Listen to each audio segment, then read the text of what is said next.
Hello friends, welcome back to our channel. Vladimir Putin యొక్క దళాలు ఒక ప్రధాన ప్రపంచ శక్తితో సంఘర్షణ ప్రారంభ దశలో వ్యూహాత్మక అణ్వాయుధాలను ఉపయోగించి రిహార్సల్స్ చేశాయి. చైనా దాడికి సంబంధించిన శిక్షణా దృశ్యాలను కలిగి ఉన్న లీక్ అయిన Russian military files, financial times చూసిన క్లాసిఫైడ్ పేపర్లు, పత్రాలను సమీక్షించి ధృవీకరించిన నిపుణుల ప్రకారం రష్యా బహిరంగంగా అంగీకరించిన దానికంటే తక్కువ వ్యూహాత్మక అణ్వాయుధాలను ఉపయోగించడం కోసం పరిమితిని వివరిస్తుంది. చైనా చేసిన ఊహాజనిత దాడిని వివరించే ఒక వ్యాయామం యుద్ధ క్రీడ యొక్క ఉద్దేశంతో నార్థర్న్ ఫెడరేషన్గా పిలువబడే రష్యా రెండవ ఆక్రమణ శక్తులతో ముందుకు సాగకుండా దక్షిణను ఆపడానికి వ్యూహాత్మకంగా అనుసమ్మెతో ప్రతిస్పందించగలదని పేర్కొంది. మాండరిన్ చీఫ్ ద్వారా ఆర్డర్ ఇవ్వబడింది. అణ్వాయుధాలను ఉపయోగించడానికి ఒకవేళ శత్రువు సెకండ్ ఎచెలాన్ యూనిట్లను మోహరిస్తే మరియు దక్షిణం ప్రధాన సమ్మె దిశలో మరింత దాడి చేస్తామని బెదిరిస్తుంది అని పత్రం పేర్కొంది. చైనా విదేశాంగ మంత్రిత్వ శాఖ మాస్కోపై అనుమానాలకు ఎలాంటి ఆధారాలు లేవని కొట్టిపారేసింది. చైనా మరియు రష్యా మధ్య మంచి పొరుగు స్నేహం మరియు సహకారం యొక్క ఒప్పందం రెండు దేశాల మధ్య శాశ్వతమైన స్నేహం మరియు శత్రుత్వం లేని భావనను చట్టబద్ధంగా స్థాపించింది అని ఒక ప్రతినిధి చెప్పారు. ముప్పు సిద్ధాంతానికి చైనా మరియు రష్యాలో మార్కెట్ లేదు.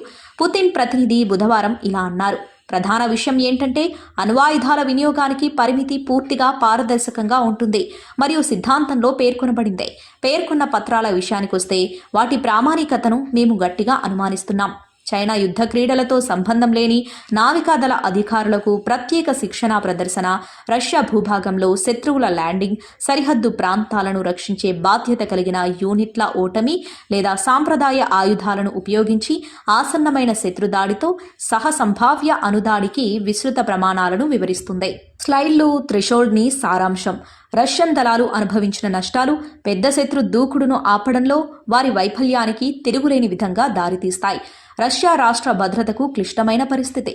రష్యా యొక్క 20% వ్యూహాత్మక బాలిస్టిక్ క్షిపణి జలాంతర్గాములు, 30% అణుశక్తితో నడిచే అటాక్ సబ్మెరైన్లు, 3 లేదా అంతకంటే ఎక్కువ క్రూయిజర్లు, 3 ఎయిర్ఫీల్డ్లు లేదా ప్రధాన మరియు రిజర్వ్ తీర ప్రాంత కమాండ్ సెంటర్లపై ఏకకాలంలో దెబ్బతినడం ఇతర సంభావ్య పరిస్థితులలో ఉన్నాయి. రష్యా సైన్యం వ్యూహాత్మక అణ్వాయుధాలను విస్తృత శ్రేణి లక్ష్యాల కోసం ఉపయోగించగలదని అంచనా వేయబడింది. వీటిలో దూకుడు లేదా సైనిక సంఘర్షణలను పెంచకుండా రాష్ట్రాలను కలిగి ఉండటం, దూకుడును ఆపడం, రష్యన్ దళాలు యుద్ధాలు లేదా భూభాగాన్ని కోల్పోకుండా నిరోధించడం మరియు రష్యా నౌకాదళాన్ని మరింత ప్రభావవంతంగా చేయడం. గత జూన్లో పుతిన్ మాట్లాడుతూ వ్యూహాత్మక అణుదాడులను ఉపయోగించడం గురించి తాను ప్రతికూలంగా భావించానని, అయితే రష్యాలో నాటో దేశాల కంటే పెద్ద వ్యూహాత్మక ఆయుధాలు ఉన్నాయని ప్రగల్భాలు పలికారు. ప్రజలు చెప్పినట్లు వాటిని స్క్రూ చేయండి, మీకు తెలుసా అని పుతిన్ అన్నారు. రష్యా వద్ద ఇలాంటి ఆయుధాలు కనీసం 2000 ఉన్నాయని అమెరికా అంచనా వేసింది. రష్యా సిద్ధాంతం అణ్వాయుధాలను ఉపయోగించడం కోసం 2 సాధ్యమైన పరిమితులను అనుమతించిందని పుతిన్ గత సంవత్సరం చెప్పారు. శత్రువు చేసిన మొదటి అణుదాడికి ప్రతీకారం మరియు సాంప్రదాయ ఆయుధాలు ఉపయోగించినప్పటికీ ఒక రాష్ట్రంగా రష్యా ఉనికికే ముప్పొస్తుంది. కానీ పుతిన్ స్వయంగా ఏ ప్రమాణాలను పాటించే అవకాశం లేదని జోడించారు మరియు థ్రెషోల్డ్ను తగ్గించడానికి హాట్ లైనర్ల నుండి బహిరంగ కాల్లను తోసిపుచ్చారు. దేశం అణ్వాయుధాలను ఉపయోగించగల సామర్థ్యాన్ని కోరుకునే పరిస్థితుల కోసం రష్యన్ యూనిట్లకు శిక్షణ ఇవ్వడం లక్ష్యంగా పెట్టుకుంది. రాయల్ యునైటెడ్ సర్వీసెస్ ఇన్స్టిట్యూట్లో ల్యాండ్ వార్ఫేర్కు సంబంధించిన senior research fellow Jack Watling వారి కోసం రూల్ బుక్ను ఏర్పాటు చేశారు. ఈ స్థాయిలో సంఘర్షణ సమయంలో విధాన రూపకర్తలు అణ్వాయుధాలను ఉపయోగించుకునే విశ్వసనీయమైన ఎంపికను యూనిట్లు నిర్వహించాల్సిన అవసరం ఉంది అని వాట్లింగ్ జోడించారు. ఇది రాజకీయ నిర్ణయం అవుతుంది. యుద్ధ క్రీడల నుండి మాస్కో బీజింగ్కు దగ్గరగా ఉంది మరియు తూర్పు నుండి ఉక్రెయిన్కు బలగాలను తరలించినప్పటికీ అది తన తూర్పు రక్షణను నిర్మించడం కొనసాగించింది. చైనాతో సరిహద్దుకు సమీపంలో ఉన్న ఫార్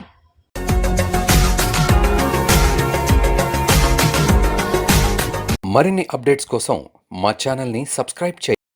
ఈస్ట్లో రష్యా తన అణ్వాయుధ సామర్థ్యం గల క్షిపణులను బలోపేతం చేయడం మరియు ప్రయోగించడం కొనసాగిస్తుంది అని ఇంటర్నేషనల్ ఇన్స్టిట్యూట్ ఫర్ స్ట్రాటజిక్ స్టడీస్లో వ్యూహం, సాంకేతికత మరియు ఆయుధ నియంత్రణ డైరెక్టర్ విలియం ఆల్బెర్క్యూ అన్నారు.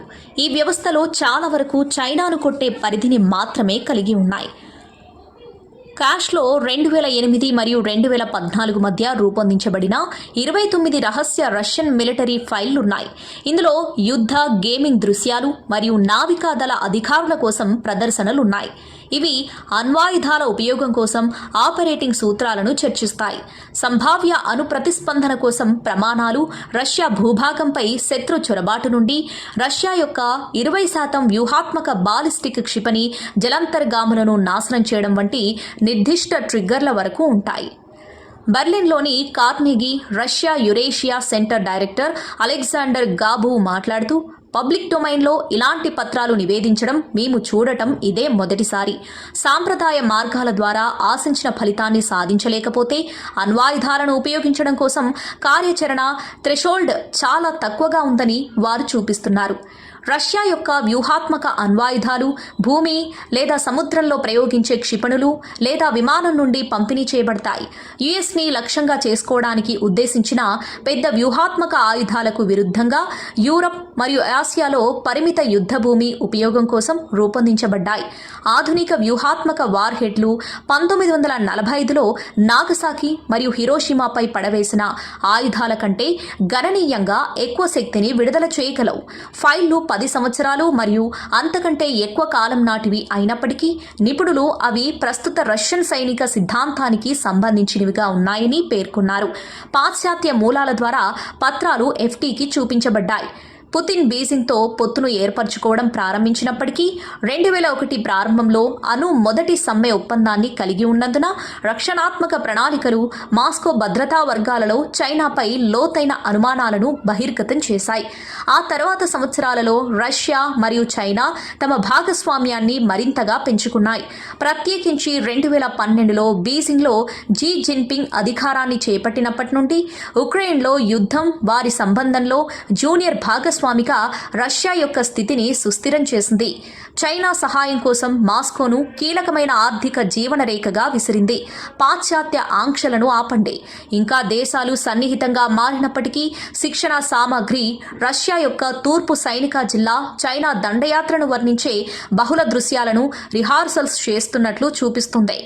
రష్యా తన అణు ఆయుధాలను తన రక్షణ విధానానికి మూలస్తంభంగా ఎలా చూస్తుందో మరియు కొన్ని యుద్ధభూమి పరిస్థితులలో మొదటి సమ్మెను నిర్వహించగలిగేలా దళాలకు ఎలా శిక్షణ ఇస్తుందనే దానిపై ఈ వ్యాయామాలు అరుదైన అంతర్దృష్టిని అందిస్తాయి.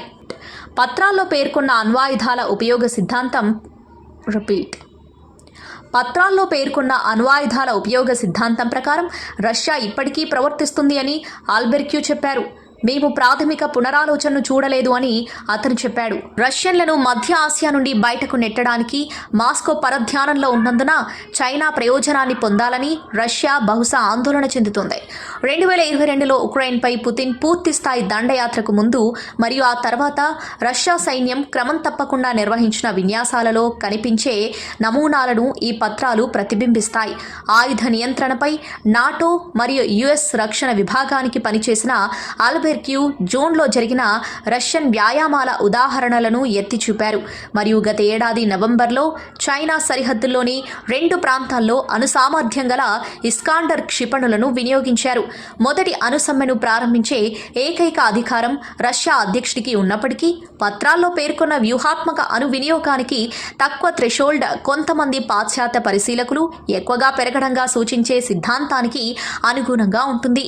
ఈ వ్యూహం ప్రకారం రష్యా విస్తృతమైన యుద్ధంలో చిక్కుకోకుండా నిరోధించడానికి వ్యూహాత్మక ఆయుధాన్ని ఉపయోగించవచ్చు. ప్రత్యేకించి యుఎస్ జోక్యం చేసుకోవచ్చు.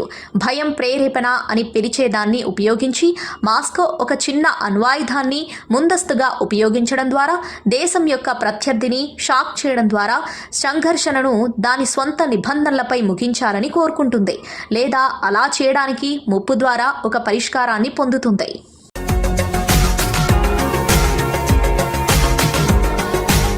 మరిన్ని అప్డేట్స్ కోసం మా ఛానల్ని సబ్స్క్రైబ్ చేయండి.